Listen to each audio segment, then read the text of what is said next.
Hey UConn Nation, it's KK Arnold here. If you're looking for the latest UConn women's basketball content, go subscribe to Listen Up to Phil and Ryan. Go Huskies! Phil and Ryan, listen up, Ryan. This will make you smile. The number has jumped up to 2.46 thousand subs, and you all really came through on that last video. And they still are, Ryan, at what around now. This is turning the clocks back tonight, but they are still coming through nonetheless on this beautiful, cold, chilly Saturday night. Daylight saving time over, Ryan. That means basketball is just that much closer. And we are that much closer to the exhibition game of these UConn women's basketball team. Ryan, let me tell you this right now. Spotlight goes on Aubrey Griffin. We have three left, you told me, before this series is finally finished. My most memorable memory of best memory of this player, Aubrey Griffin, number 44, is Ryan when she tied Lobo's record for the most consecutive made field goals in a game. Remember, Ryan, she went 11 for 11 versus Princeton, where Caitlin Chen came from. That's right, on December the 8th of 22. So, with that said, Ryan, if you remember, she did. Now, this is not a surprise. It seems like every one of them has missed at least 1 year, right, of eligibility due to injury. As a junior, 21-22, she did not play due to injury, but she will be back, right, this season. What do you have for the New York native, Aubrey Griffin? Yeah, well, first of all, thanks everybody for the support on the starting lineup video. Again, I think one of our most fun videos to do for the whole season, especially during the off season, because it's always, the season is just a week or less away whenever we do that video. But yeah, that one's really blown up in the subs as well. Before I went on, I looked at it, it was a 2.45, and now it's a 2.46 already. So yeah, thanks again for the support on that one. But yeah, Aubrey Griffin, in my opinion, one of the least talked about players on UConn, and I think she pretty much has been for all 4 years she's been on the team. Of course, this is her fifth season. She is a graduate student. Aubrey, like you mentioned, missed the 2021 to 22 season due to a combination of leg, ankle, and back injuries. And unfortunately, last year on January 10th, it was announced that Griffin would miss the rest of the season with the torn ACL. So we already obviously know she won't be back at the start of this year, but hopefully she will return at some point this season and make a full recovery for her final year in UConn.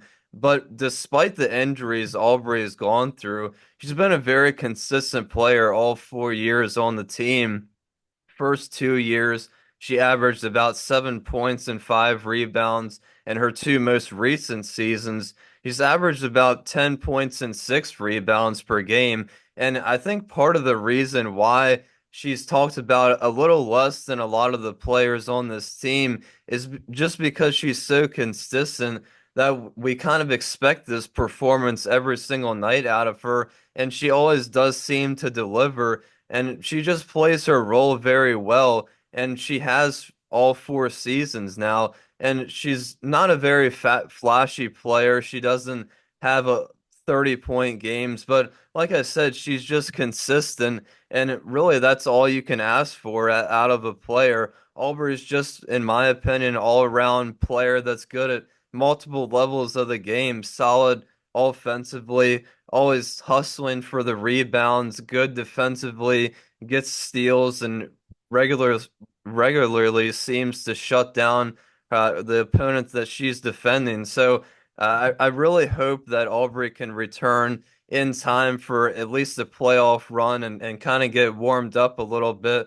before March Madness hits, because I think maybe that consistency and the veteran leadership, especially, I think that might just be able to push this UConn team over that championship hump. Yeah, I do agree, Ryan. They say when you get injured, you come back even stronger. Boy, I can't wait to see Aubrey Griffin, because I do agree with you that she's one of the most underrated players on this Yeah. whole roster, right? And has been for some time. I remember you and I sitting in the press conference last November when they had the big win against, it was a win, right? Yeah, against Maryland. Maryland, yeah. And yeah, how could Phil forget that? I don't know. But anyway, yeah, and Aubrey Griffin, locked eyes on Aubrey Griffin, right? You and I, and I'm just like, I'm sitting next to you, and I'm like, keep on shoving you on the arm, on the shoulder, and you're like, Phil, stop. No, I'm just kidding. But I'm like, look, Aubrey Griffin, Ryan, she's looking at you. No, I'm just kidding. But look, really though, I mean, and not only that, again, we talk about every single one on this roster list in this series that we broke down, how incredibly talented they are on the court, but let alone, let's not forget how nice they are off the court. And I think that she ranks high as far as great personality off the court.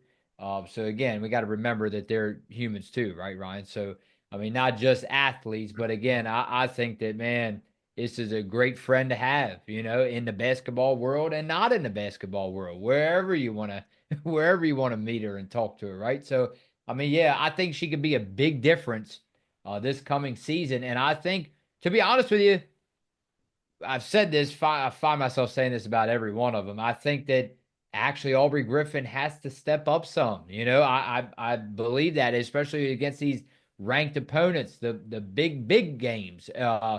And not underestimating the conference opponents, but the big time games. I think you need a heavy dose of Aubrey Griffin some of them games, or else you might be in trouble. Hey Ryan, let's go over to comments, and boy oh boy, they're still pouring in. I usually don't say that when it comes to comment time, but let's go over this UConn Huskies starting lineup video, and there's a lot of them to pick from. We would be here, Ryan, until most likely 2 or 3 in the morning if I had to read every comment on this list.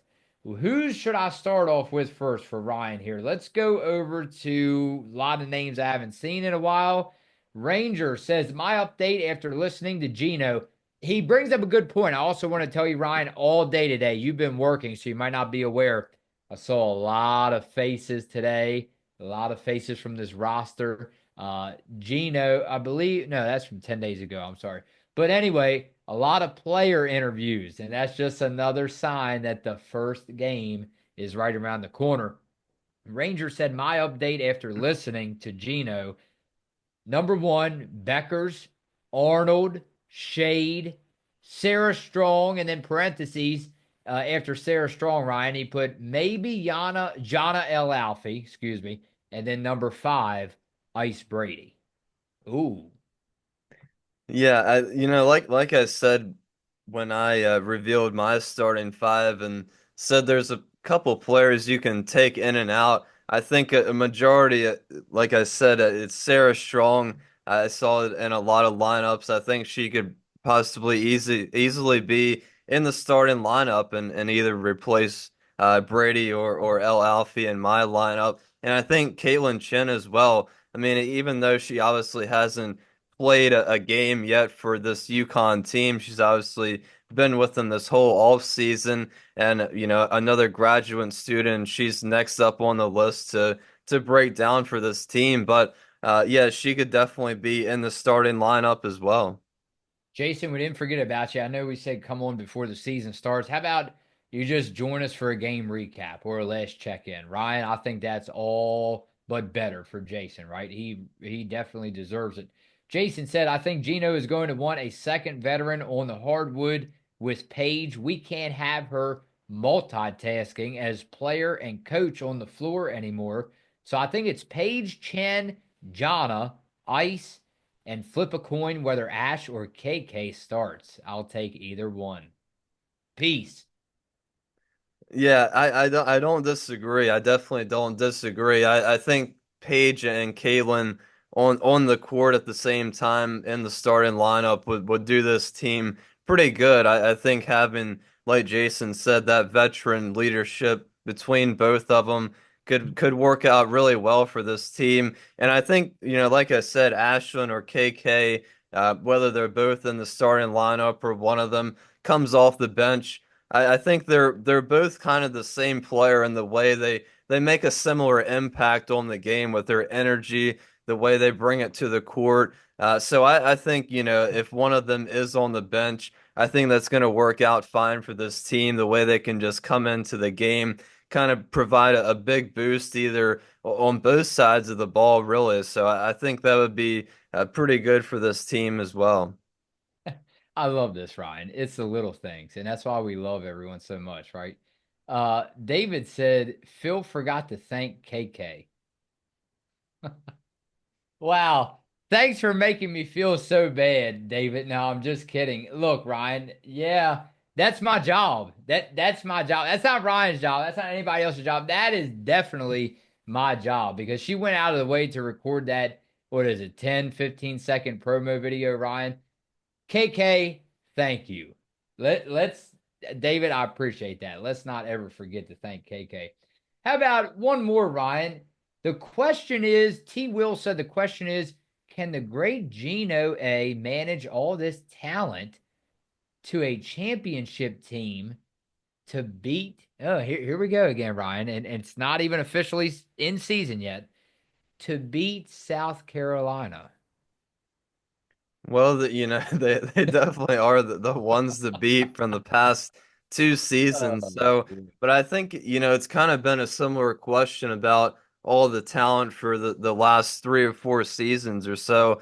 Obviously UConn always has a lot of talent, but Gino really hasn't had to manage splitting up all the minutes because of the injuries, obviously. So, maybe this year we'll finally have that good problem that we keep talking about with all these great players on the team and trying to get them all minutes and split it evenly, which isn't possible. Reality, unfortunately, isn't really possible to split all the minutes evenly. But, UConn definitely has a good problem they have for the last couple of seasons, but yeah, I mean, obviously it all comes down to March and what the team looks like at the end of the season. And of course, I think we're probably all expecting South Carolina to most likely be there in the end.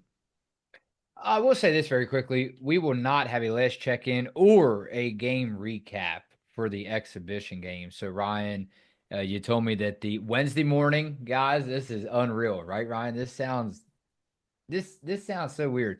Wednesday morning, the 6th, will be the first last check-in for a very long time. But Ryan, so since there's no last check-in, no game recap for tomorrow, the exhibition, just very quickly, I wanted to get your take. What are you looking for? What are you looking for? Let's put Ryan in Gino's shoes. That's really big shoes to fill. What are you looking for in this exhibition? I think I'm most looking forward to honestly seeing the lineup and just seeing how Gino plays all the players on this team. I think we saw Caroline today shooting making a couple of shots and shoot around, practice before the game. Of course, tomorrow, unfortunately, won't be ready for the game, but it's good to see her getting some shots up. So, yeah, I think I'm most looking forward to seeing, how these minutes are spread around. Looking forward to seeing the freshmen obviously playing. And yeah, I mean, it's just fun to see them even, one exhibition game before the real thing. It's good to see them back out on the court before the season actually starts. Yeah, and I'm curious to see how it unfolds too. And that, Ryan, is against Fort Hayes, it looks like. All right. And I have something else for you before you flip that camera off. The work you put in when no one is watching will matter far more than the work you do when the cameras are rolling. So, Ryan, we have to remember that because now when I say no one's watching, there will be people watching more, but national spotlight, no way. But this all leads up to what month, Ryan? What's my favorite month? I talk about it all the time.